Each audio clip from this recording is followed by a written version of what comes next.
Logo agora que explodiu essa bomba do caso Epstein, Jeffrey Epstein, em que há envolvimento da alta cúpula de grandes agentes do poder do mundo,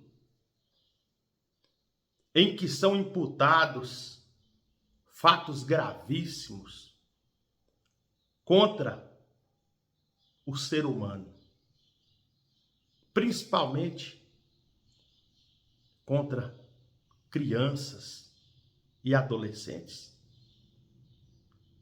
Crimes de toda natureza são imputados naquelas situações, dentre eles, até mesmo a prática do canibalismo, massacre de crianças e adolescentes. Surge o Tribunal de Justiça de Minas Gerais, por meio de uma decisão absolutamente lamentável, fruto de um desespero que corre hoje nas veias do judiciário, um desespero para justificar o não cumprimento da lei. Parece, para eles, o descumprimento da lei é uma vitória gloriosa. Regras simples de serem aplicadas são descumpridas de forma deliberada pelo Poder Judiciário. Nós temos em nosso sistema jurídico penal regras a serem cumpridas. Nesse caso, envolvendo uma menor com 12 anos de idade e um sujeito com 35 anos que chegava a tratar a criança como esposa. O direito, nesse caso, não cria qualquer tipo de exceção. Não dá margem para interpretações. Interpretações haviam antigamente, quando a jurisprudência titubeante, claudicante do judiciário permitia, por certas narrativas, aceitar a prática de ato tão abominável. Nós temos a lei, o Código Penal brasileiro, que vai dizer o seguinte, em seu artigo 217-A, ter conjunção carnal ou praticar outro ato libidinoso com menor de 14 anos. Tem uma pena de 10 anos e de 10 a 18 anos de reclusão e multa. Mas essa lei, esse artigo dessa lei, ela foi criada em 2009. Mas em 2018, o legislador, para evitar essa relativização judicial, essa antitese de consentimento que nós não podemos tolerar, em seu parágrafo 5º, dispôs o seguinte: as penas previstas no caput deste artigo, quer dizer, nesse que eu acabei de ler, aplicam-se independentemente do consentimento da vítima ou do fato de ela ter mantido relações sexuais anteriormente ao crime. Nós temos aqui uma norma de forma alguma considerada inconstitucional. É uma regra vigente e que tem validade jurídica.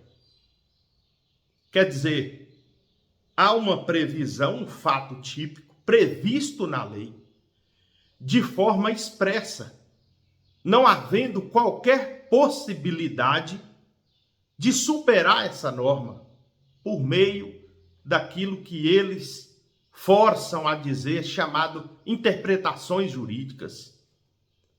Quer dizer, eu tenho um texto de lei que tem uma presunção iure et iure, quer dizer, do direito para o direito, mas alguém da justiça, um servidor público, um desembargador, ele acha que ele tem o direito de formular aquilo que se chama de interpretação, e hoje já existe uma jurisprudência também consolidada, dizendo que não há crime de hermenêutica, quer dizer, o crime de interpretação, mas, aproveitando dessa situação, começam a descumprir regras simples demais.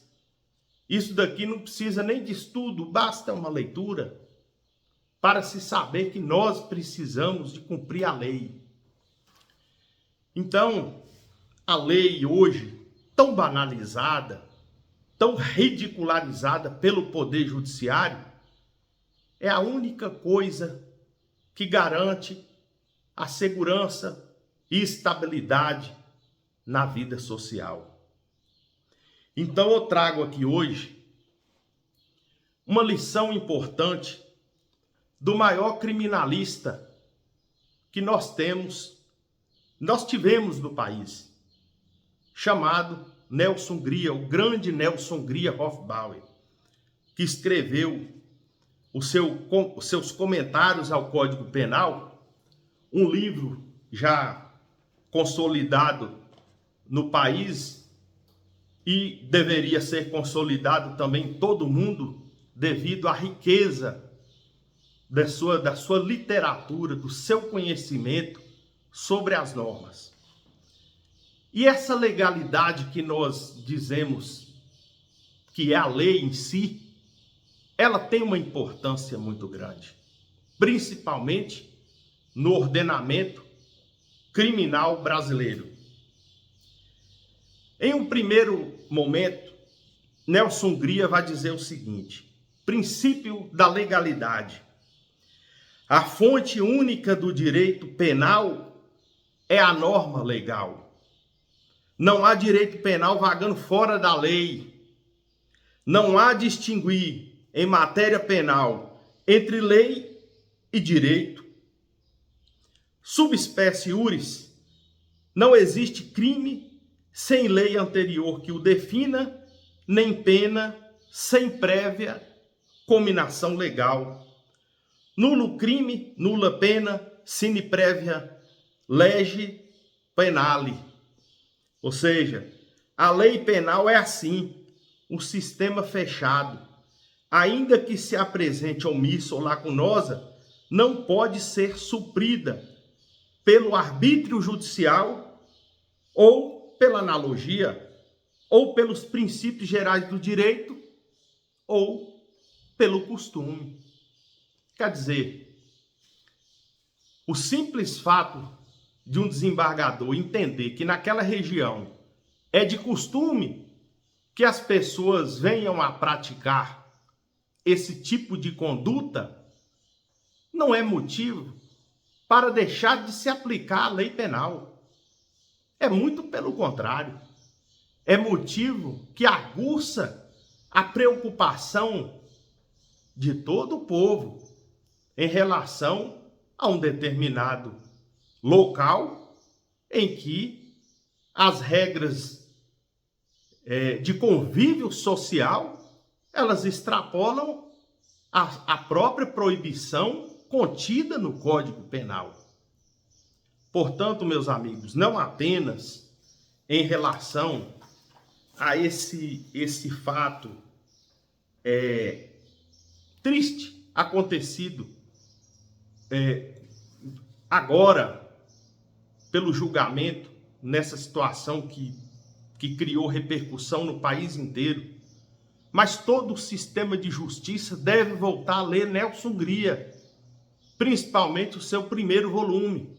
Eu tenho falado disso várias vezes aqui também em vídeos para aquelas pessoas que se interessam pelo assunto. Vai ler, vai entender o que significa a importância do cumprimento da lei, para que não crie coisas, esses tipos de bizarrices, como fez agora o Tribunal de Justiça de Minas Gerais.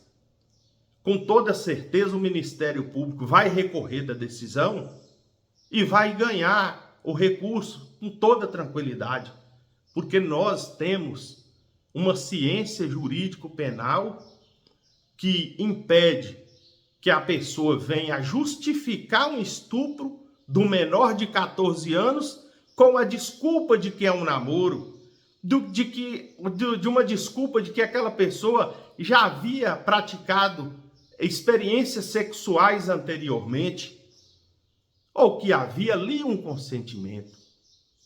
Isso daí é o que há de pior na jurisprudência brasileira e que, infelizmente, o Tribunal Mineiro, ele custa a refutar esse tipo de tese. É isso mesmo, é triste, mas é assim. Tomara que a partir de agora a consciência venha a ocupar espaço na justiça brasileira. Um abraço, Alexandre Simões.